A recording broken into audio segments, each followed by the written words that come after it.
What's going on, everybody out there, YouTube world, YouTube land? I am Real Estate J, and this is the Cold Summer Podcast. And if this is your first time tuning into the channel, I need you to hit the red button below. You got to contribute, you got to subscribe, and you got to hit the like button because we got to show other people the channel, right? YouTube pushes it out to everybody else, all right?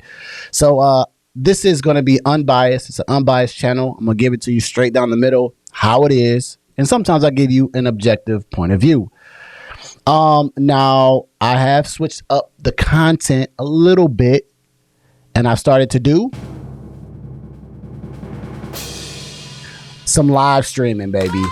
I've started live streaming. My first live stream show last Saturday went absolutely great. I was super excited, and I usually have a theme for my live stream that I prepare, but I'm always prepared to take it to wherever it needs to go with the interaction. So I have one coming up on Wednesday, 7 o'clock. Tune in, bring everything with you.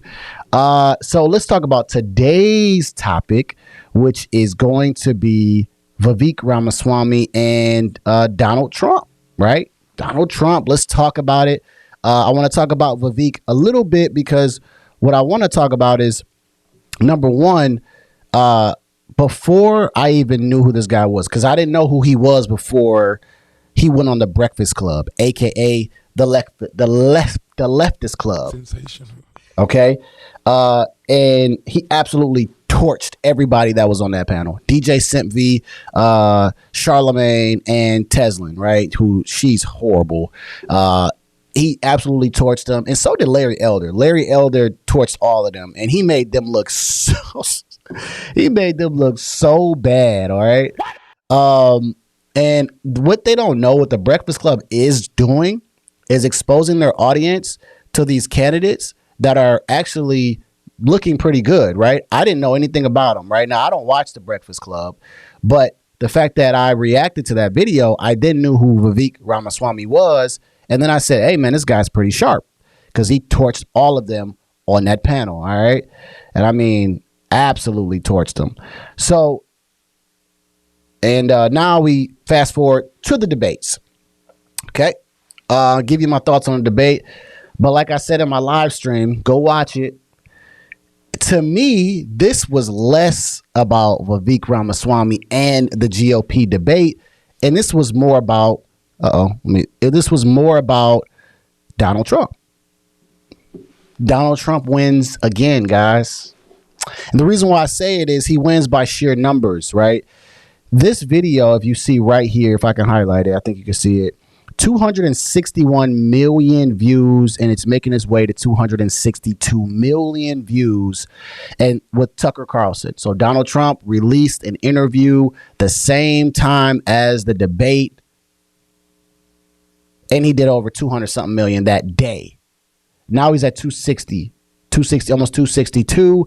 And then the debate only did 12.8 million. Well, not only, because I mean, that's still a lot, but compared to what they did, he wins. And he didn't even show up. And here's the other thing, and I'm going to get into Vivek Ramaswamy, but here's the thing. The minute after the debate was over and the next day, who were they talking about? Donald Trump. What? They were talking about Donald Trump. What? And so to me, for him not to even be present and him to have a presence, sensational, was like, oh, wow. Does he even need to go up on these things, right? And he talks about it in this Tucker Carlson interview where he's like, I don't even need to go up there, man, because why would I want to argue with these people? And, you know, he does it in the Trump way. So I think he was the clear winner. Clear winner without having to be there. All right. Now let's switch over and let's talk about Donald Trump. I mean, Ramaswamy.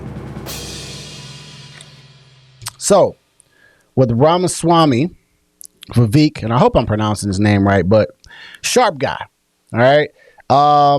He was front and center, confident. From what I've seen, the clips, pretty much I've seen about like 20 minutes, 25 minutes of clips. And I can't show it here because I heard they'd copyright you for Fox, but just a sharp guy, confident, answering questions, just getting straight to the question from what I've seen. I didn't really hear a lot of bouncing around the questions. And it was kind of funny because the other candidates were non-existent. You've seen all these people on this panel, but nobody, some of them weren't even talking, and then they weren't they weren't letting their presence be known. And there was only a couple guys, and Chris Christie was pretty much just entertainment. Sensational. He was pretty much just entertainment, for the debate, and he got booed. What? Booed. What? They did not want him on that dang stage. So he really just was, like I said, he was just there to be the villain, which is not a bad thing, to be honest with you. I mean, you kind of need some of that in these political spaces because it gets very, very boring. But he was pretty much the bad guy. But then DeSantis, aka in Trump's words, the sanctimonious. What? What? But you gotta love, you gotta love it though, man. This guy, sometimes he can be so petty, but it's so funny. But yeah, so and DeSantis didn't really do much, and from what I was hearing before, definitely early in the year, last year, he was pretty much the main guy that could go up against Trump, and he didn't really do much. And actually some people that were fans of DeSantis were saying they were disappointed in him in the debate. Sensational.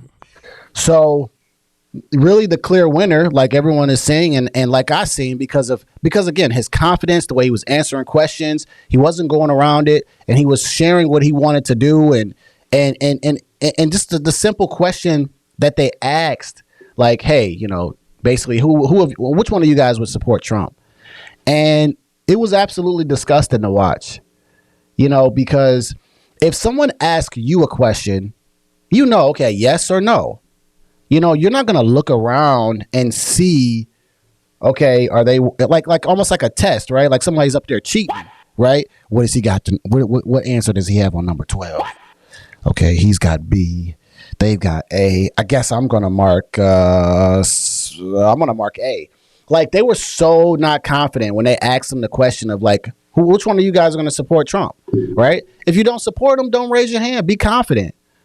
But if you're going to support him, raise your hand and be confident. And so Vivek was one of the first guys that said, boom. And that was the shining moment of the whole debate. That was the shining moment that everyone took away that said that was the reason why he was the icing on top on why he was the winner. Right? Because he didn't care. He was just confident. And then you got Mike Pence raising his hand like this, and Chris Christie going like this. Everybody was just so late.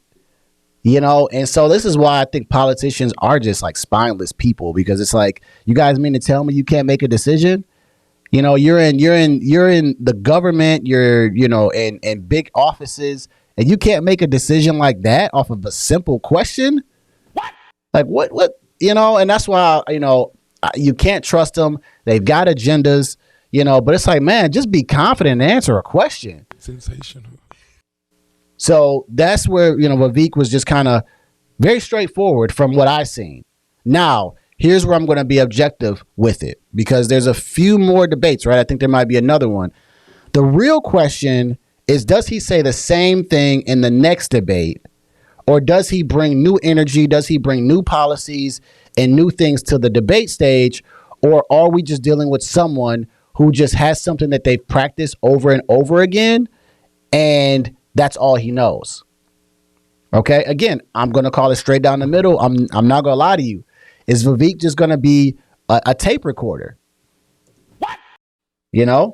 Or is he? But he seems, and what I've read about him is that he used to debate. He's a debater, so he's probably really good at this. But I'm just wondering, once he gets to that next stage, and if he becomes that final person in this whole area, whatever, because Trump's going to be the guy. But if he's going to actually bring new policies and new explanations. So, definitely win in the Vivek column. And good for him, man. He's another businessman that I would consider. Again, I kind of like the non-political people that get up there because if you want change, you have to kind of create it, right? And I get it. A lot of people are going to say, well, Trump this, Trump that, but it wasn't all bad with Donald Trump, you know? Did I say something bad? I think I might have said something bad. It wasn't all bad with Donald Trump. Sensational. It wasn't, man. So, I mean, but, you know, they look at it from a different point of view. And sometimes you need that, you know, and sometimes it's not going to be traditional, which Donald Trump was not very traditional, but that's okay. You know, and so Vivek, I like that he's another entrepreneur, successful, and America's just another business if you guys think about it. And if I'm not mistaken, like every state has their own like EIN number, and I think even the District of Columbia, DC, has its own EIN number because they're their own business. All right, let's get up out of there. Yeah, because that gets a little bit muddy. But he's going to be able to run, you know, a big business, which is the United States.